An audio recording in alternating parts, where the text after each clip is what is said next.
The Lord be with you. And with your spirit. A reading from the Holy Gospel according to John. At that time, Jesus left Samaria for Galilee, for Jesus himself testified that a prophet has no honor in his native place.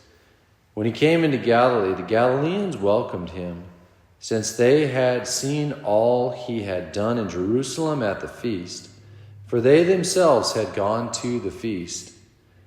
Then he returned to Cana in Galilee, where he had made the water wine.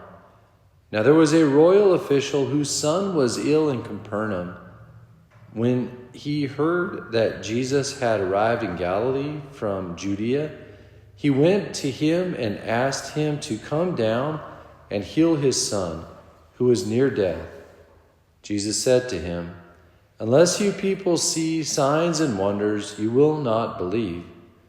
The royal official said to him, "Sir, come down before my child dies."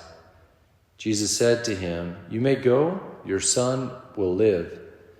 The man believed what Jesus said to him and left.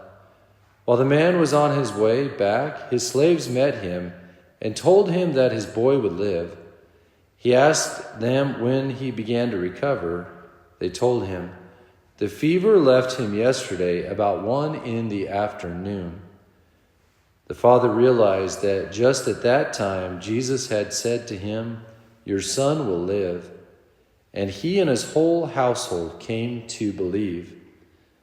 Now this was the second sign Jesus did when he came from Galilee, from Judea.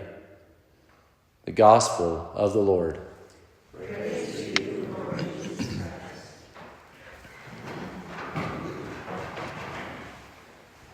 You can kind of feel the tides changing a little bit in our Lenten journey here. So mainly with the first reading from the prophet Isaiah. So, "Lo, I am about to create new heavens and a new earth. The things of the past shall not be remembered or come to mind. Instead, there shall always be rejoicing and happiness in what I create."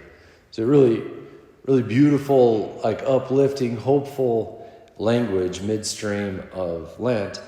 So it makes sense. The fourth Sunday of Lent, it's called Latare Sunday. So that's Latin for rejoice. Rejoice. The Savior is, not come. That's maybe more kind of Advent stuff, but the Savior's about to redeem the world. We're about to be saved. The new heavens and new earth, that inauguration is starting to happen. So I think this part in Lent is ordered towards that. There's still plenty of journeying to do, but we get this sense of hope in our readings today. And so I just think another miracle, a very substantial one. I think, the real fruit of this is that, the royal official came to believe. He believed, and his whole household came to believe. So faith, like we mentioned yesterday, is really that ability to receive the light of Christ, who came to set us free. And when we do that, we already participate in the new heaven and new earth stuff. So that's where we're at in our journey, and it's nice to have this little ray of light come down to encourage us that, the time is drawing near. Jesus has redeemed the world. This has already begun, and we continue to participate in that through our lives. And the more we grow in conversion, the more we grow in faith, we can already experience those realities.